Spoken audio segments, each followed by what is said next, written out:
Considerado por muitos a encarnação do mal, como foi que ele arranjou tanta gente para seguir suas ordens? Qual é e onde está a natureza de seu poder atrativo?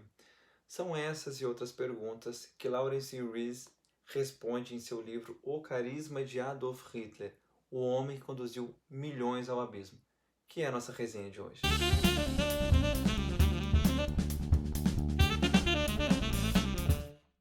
Olá pessoal, nós estamos começando agora o Resenhando a História. Esse é o primeiro vídeo, é um projeto, uma proposta de resenhar livros de história, história geral, história do Brasil. A ideia é incentivar a leitura e principalmente com os livros de história tentar retomar nossa consciência de cidadão, que está perdida, isso é fato, tá bom? Então eu espero que você me apoie, né? Você pode seguir o Instagram, você pode se inscrever aqui no canal e aos poucos nós vamos crescendo juntos, tá bom? O primeiro livro do Resenha da História é O Carisma de Hitler, escrito por Lawrence Rees. Ele é um historiador e documentarista britânico, né? Muito conhecido por escrever livros sobre este tema, o nazismo. E ele, neste livro, ele vai dividir a história de Hitler em 4 partes. Ele não vai contar antes dos 24 anos, então ele vai contar dos 24 anos até o suicídio de Hitler, né? E é um livro que traz aí muitos relatos de soldados, de vítimas do nazismo e mescla isso tudo com a opinião de outros historiadores. O livro ele começa contando sobre Hitler aos 24 anos, onde até então ele não carregava nenhum perfil que o apontava para o futuro líder carismático da Alemanha. Aos 24 anos, Hitler ganhava a vida como um pintor de retratos em Munique, morava num quartinho alugado ao norte da estação central de Munique, se vestia de modo conservador, possuía traços pouco atraentes, como por exemplo o rosto fundo, dentes amarelados, bigode irregular, cabelo preto sem vida, além do fato de jamais ter possuído uma namorada e de se considerar impossível de manter amizades. Acredito que este seja a grande questão inicial do livro do Lawrence. Como foi possível que esse perfil se tornasse uma das figuras mais poderosas da história mundial e principalmente um líder conhecido pelo seu carisma? E aos 24 anos, pessoal, Hitler ainda não tinha o sentimento de missão pessoal, que é fundamental para o grande líder, né? Para ele, esse sentimento veio tarde comparado com outros líderes e personalidades históricas. Esse sentimento de missão pessoal veio logo após a Primeira Guerra Mundial, pela forma como terminou. Hitler ele participa dessa guerra, né? Ele pede alistamento em agosto de 1914, é enviado em setembro do mesmo ano. O livro ele traz relatos de alguns soldados que lutaram no mesmo regimento que ele, e de acordo com esses relatos, Hitler era um sujeito esquisito. Entre os soldados, ele não tragava, não fazia sexo com prostitutas, e ele passava o tempo livre lendo e desenhando. Em casos raros, discursava para quem estivesse perto sobre assuntos que o agradavam. No final de 1918, ele é ferido e fica temporariamente cego. Após deixar o hospital, ele regressa a Munique pós-guerra e se depara com uma cidade em meio a uma grande mudança. É bom deixar claro que não somente Munique, mas que toda a Alemanha, após a Primeira Guerra Mundial, ela está passando por mudanças e por debates políticos e até mesmo tentativas de revoluções. Então, o que é Hitler em 1919 após a Primeira Guerra Mundial? Simplesmente um soldado desconsolado pela guerra perdida, confuso e incerto em relação ao que viria pela frente. E já estava se desenhando como uma figura política. De acordo com Lawrence no livro, é somente a partir dos 30 anos, no verão de 1919, que Hitler vai apresentar seus primeiros, de fato, traços carismáticos, onde os soldados frisam positivamente as habilidades dele como orador. E participando dessas reuniões políticas, em salões e em cervejarias, que ele começa a discursar sobre política e causa forte impressão. E assim, após convite, acaba se unindo a um pequeno partido que viria a ser mais tarde o Partido Nazista. Então, qual é o cenário que temos no início dos anos 20? Uma Alemanha que está lidando com o trauma de uma guerra perdida, a destruição de um sistema antigo, um antigo sistema político, né? Uma Alemanha que está convivendo com o medo de uma revolução comunista e um humilhante tratado de paz. Além, é claro, de uma situação econômica miserável.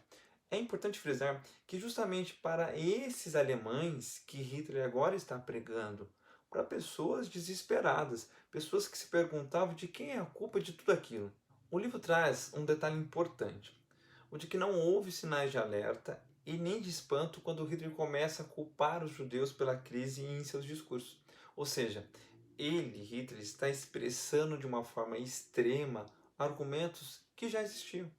Hitler, no início dos anos 20, não impressionava apenas jovens, mas também figuras experientes de guerra e na política que mais tarde seriam peças centrais na ditadura que viria. Entretanto, é importante entendermos que nem todos apreciavam os discursos extremistas de Hitler. Isso é um ponto fundamental para a gente entender um pouquinho esse posicionamento de Hitler na Alemanha. Sobre Benito Mussolini, importantíssimo para a carreira de Hitler, o livro mostra que quando cresce a figura de Mussolini na Itália, Hitler e o Partido Nazista usam o exemplo de Mussolini como prova concreta da necessidade de um herói na Alemanha, um Mussolini da Alemanha, o que gera atritos dentro do partido, é claro, e esse é um momento crítico, tanto que Hitler briga muito com o partido, sai, depois volta como ditador inquestionável do Partido Nazista, em seguida cria a SA, onde protegeria todas as reuniões do partido e evitaria qualquer incômodo a Hitler. O livro traz bastante detalhe disso tudo. Em 1923, Hitler é preso em uma tentativa de golpe em Munique, inspirado na Marcha de Roma de 1922 por Mussolini. Nos meses que Hitler esteve preso, ele escreve o livro Mein Kampf, livro no qual Hitler tenta desfazer a imagem que muitos ainda tinham na época de que ele era um agitador de cervejaria. Então ele tenta com esse livro colocar a imagem de um pensador político de vista ampla. Não vou falar muito sobre este livro dele, porque será uma resenha futura aqui no canal, mas entendo que uma das melhores maneiras de entender Hitler e seus projetos políticos, assim como sua visão de Deus, a guerra com os judeus, é lendo Mein Kampf. Depois de solto, Hitler enfrenta uma grande crise que em 1928 chega ao auge. O partido não tinha mais dinheiro para custear os comícios, por exemplo, e o que espera um partido diante desse cenário? Que uma grande crise ocorra em toda a Alemanha. Você deve estar perguntando, mas Hudson, como assim? Por que eles querem uma grande crise na Alemanha? Eles esperam por isso? Porque assim eles teriam muito mais adesão dos desempregados sem esperança, ou seja, seria uma forma do partido crescer ainda mais. Em 1929 ocorre a queda de Wall Street, que era o que Hitler e o partido tanto esperavam. Pois a partir daí, então, este líder até então é questionado, de um partido questionado, se torna a esperança da Alemanha. É esse o fato, A crise de 29, deixa o sistema democrático na Alemanha em debate, O livro deixa bem claro isso. Em 1929 a 33, milhões de alemães deram costas para suas alianças partidárias anteriores e decidiram apoiar Adolf Hitler e seus nazistas. E detalhe, o fizeram sabendo que Hitler pretendia destruir o sistema democrático alemão e que ele apoiava atos de violência criminal. Isso é importante a gente lembrar, viu? A sociedade alemã parecia estar dividida politicamente entre o apoio aos nazistas e o apoio aos comunistas. Até o início de 32, por exemplo, havia 1/4 de milhões de membros da SA e os nazistas se tornavam aí o maior partido do parlamento. Outro ponto que o livro traz é a briga de Hitler e o presidente. O presidente Hindenburg não achava que Hitler fosse uma pessoa adequada para se tornar chanceler. Mesmo assim, meses de muitas brigas e discussões seguiram até que Hitler se tornasse o primeiro-ministro em janeiro de 33. Ele faz o uso da violência logo de início e, embora tivesse havido inúmeros ataques a judeus, em seguida a indicação de Hitler como chanceler, eram os inimigos políticos dos nazistas os alvos particulares. A princípio, esses inimigos do povo eram aprisionados em cadeias provisórias, onde eram frequentemente tratados com crueldade, eram detidos sem acusação, sem um processo legal, até que no início de 33, o primeiro campo de concentração oficial foi aberto em Dachau, na periferia de Munique. No dia 2 de agosto de 1934, o presidente Hindenburg morre e Hitler é confirmado por aclamação como chanceler e chefe de Estado. No mesmo mês, todos os membros das Forças Armadas e todos os oficiais públicos fizeram um juramento de lealdade a Hitler. O livro apresenta que Hitler sempre havia utilizado termos religiosos em seus discursos, falando de ressurreição do povo alemão, enfatizando seu compromisso com a Igreja Católica na Alemanha. Porém, não há provas de que o próprio Hitler, em sua vida pessoal, jamais tenha expressado qualquer crença nos princípios básicos da Igreja Cristã. Ou seja, o que o livro traz aqui é que ele foi oportunista. A cada ano que Hitler permanecia no poder, ele forçava ainda mais o rearmamento.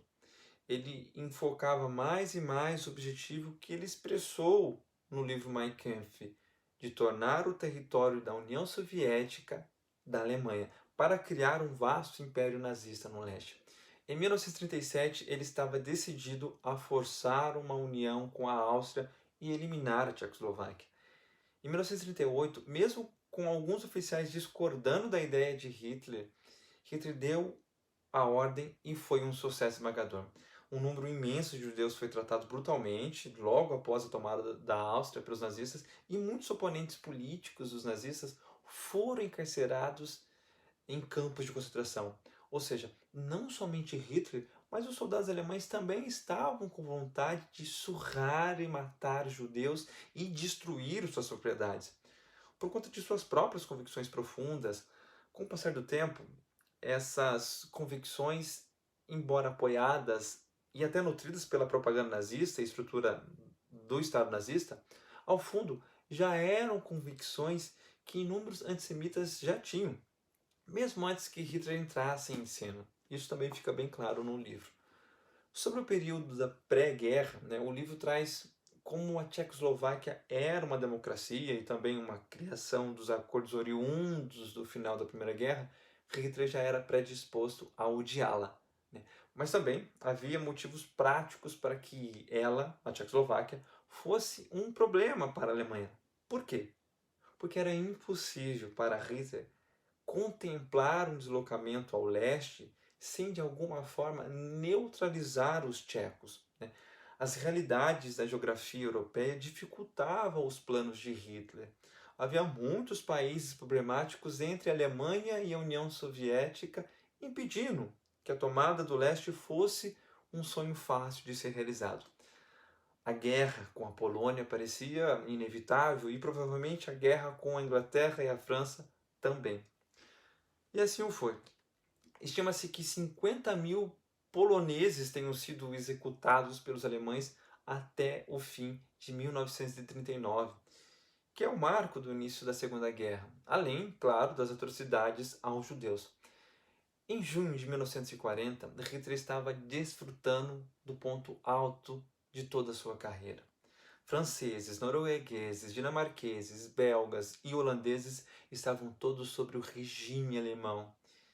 E essa conquista tremenda havia sido realizada em questão de semanas. Enfim, não vou estender muito sobre os problemas que Hitler teve com a Inglaterra, para não ficar um vídeo muito longo, mas o fato é que Hitler não consegue tomar a Inglaterra, o que o obriga, de certa forma, a ter que romper um pacto de não agressão que ele tinha feito com a União Soviética. Após todo o tempo de planejamento do conflito com os soviéticos, se demonstrou extremamente arriscado a ideia. Ficou óbvio, o livro deixa bem claro, no início de 41, ficou óbvio que o exército alemão mal tinha combustível para 2 meses de combate na União Soviética. Por volta do verão de 1941, Hitler e seus generais começam a perceber que a confiança excessiva após a vitória sobre a França os deixou cego para as dificuldades que os encontrariam na luta contra o Exército Vermelho. Em dezembro do mesmo ano, os soviéticos lançaram um contra-ataque com mais de 1 milhão de soldados do Exército Vermelho, né? Os alemães já enfraquecidos, né, pela falta de suprimentos, particularmente falta de vestuário adequado, proteção contra clima frio para suas armas e veículos, enfim, tiveram dificuldades totalmente para conter a ofensiva soviética. E diante do evidente fracasso e dificuldades da União Soviética, muitos dos componentes centrais do atrativo carismático de Hitler, por exemplo, sua convicção, sua força de vontade, sua recusa em admitir a derrota, a fé em seu próprio destino, tudo isso começa a ser visto como uma fraqueza perigosa por algum daqueles que haviam depositado confiança nele. E a situação ficou muito pior para Hitler quando os Estados Unidos entram na guerra. E não podemos esquecer que todo esse planejamento da guerra, principalmente a guerra contra a União Soviética, estava acontecendo paralelamente ao aumento de ideias radicais sobre o tratamento dos judeus em particular e a população polonesa em geral. A guerra na União Soviética se transformou em um disfarce perfeito para o genocídio aos judeus. A ideia original havia sido deportar esses judeus para a União Soviética uma vez que a guerra tivesse terminado. Porém, não terminou. Então, o que fazer e onde mandá-los? Né? Daí que a criatividade nazista e de seus líderes deram início a várias técnicas diferentes de assassinato, né? Com gás, fuzilamento em massa, e começou também a construção do primeiro campo de extermínio. Vou ler um relato no livro de um judeu polonês enviado a um destes campos. Depois que os cabelos haviam sido cortados, lhes foi dito que fossem mais acima, nas barracas, por apenas alguns minutos, nas câmaras de gás. Eu tenho certeza de que essa foi uma armadilha perfeita. Tenho certeza de que quando elas estavam nas câmaras e saiu gás dos chuveiros em vez de água, elas provavelmente estavam pensando que era algum defeito. Eu eu lembro que outro transporte da Holanda chegou no meio da noite. 3.000 pessoas chegaram e quando já estavam prontas para serem levadas para a câmara de gás e serem asfixiadas, eu me lembro de pensar que a noite estava linda, estrelada, e 3.000 pessoas morreram. Nada aconteceu. As estrelas continuaram no mesmo lugar. O livro traz também que a vergonha de não conseguir vencer os soviéticos causou um enfraquecimento tão grande na crença em relação ao carisma de Hitler por todo o país, que ele mesmo, Hitler, tentava não aparecer em público durante a época da derrota. Mas então, e o que resta a Hitler agora? Né? Resta apenas tentar de todo custo persuadir seus oficiais, os poucos que sobraram, a não abandonarem a guerra. Né? E eles não sabem mais o que fazer. Né? A situação ficou tão crítica, tão caótica, que havia oficiais alemães que tinham formado uma visão de que a única forma de evitar mais sofrimento era matar o próprio Hitler. Né? E esse cenário do ano de 1945, né, é bem forte no livro. Em 1945, nesta época, Hitler já era um homem doente, com um sério tremor paralisante no braço direito, um andar arrastado, uma visão fraca. E ele, Hitler, não quer ver a Alemanha intacta, entregue aos conquistadores. Conforme os soviéticos se aproximavam de Berlim, ou seja, conforme a guerra vai se tornando ainda mais fim, o número dos que continuavam a ter fé em Hitler declinava ainda mais. Até os mais próximos não gostavam mais da ideia de suicídio em honra a Hitler. Pouco antes de meia-noite, em 28 de abril, Hitler ditou um testamento político e no testamento Hitler culpa os judeus pela deflagração da guerra. Aqui fica claro que mesmo morrendo, Hitler não se culpa por nenhuma das calamidades que ele causou ao mundo. Em vez disso, ele alega que nos últimos 30 anos tem atuado exclusivamente por amor e lealdade a seu povo, com todos os seus pensamentos, seus atos e sua vida. 2 dias depois, Adolf Hitler cometeu suicídio pouco depois das 3h30 da tarde. Ele deu um tiro na cabeça, né, depois de tomar uma cápsula de veneno. Ele estava tão desconfiado nessa época, né, ele não acreditava em mais ninguém, tanto que uma das cápsulas de veneno que Himmler, né, um ex-braço direito, havia lhe entregue, ele resolve testar em sua cadela para então depois testar nele. Enfim, O livro não menciona a vida com sua companheira, a Evan Brown, nem detalhes muito íntimos de sua vida. Também não traz muitas informações de outros países da Segunda Guerra Mundial, durante a guerra, até porque a proposta do livro não é esta, né? A proposta do autor aqui é apresentar Hitler e seu relacionamento com os nazistas, com os oficiais, com o exército. A ideia é abordar como e quando o seu carisma nasceu, até onde o carisma levou e como este carisma foi morrendo. É um bom livro para quem quer entender os posicionamentos teóricos e práticos de Hitler na política, principalmente como ele lida com os desafios, conquistas, desastres e frustrações ao longo de seus 56 anos. Vou finalizar a nossa resenha com uma chamada de atenção do Lawrence Rees, do autor, logo no início do livro, sobre o perigo de ressurgir no mundo atual, figuras como Hitler, né? O autor, ele diz o seguinte: o desejo de ser liderado por uma personalidade forte durante uma crise, o anseio para que nossa existência tenha algum propósito, o quase louvor por heróis e celebridades, o desejo ardente pela salvação e redenção, nada disso mudou no mundo desde a morte de Hitler em abril de 45. Seres humanos são animais sociais. Queremos fazer parte de algo. De outro modo, a vida seria uma experiência muito fria. E somente compreendendo como os que buscam o poder tentam nos influenciar e como é comum participarmos ativamente de nossa própria manipulação, podemos finalmente perceber o perigo com o qual nos deparamos quando abandonamos a racionalidade e o ceticismo, depositando nossa fé em um líder com carisma. Muito obrigado pela atenção e até a nossa próxima resenha.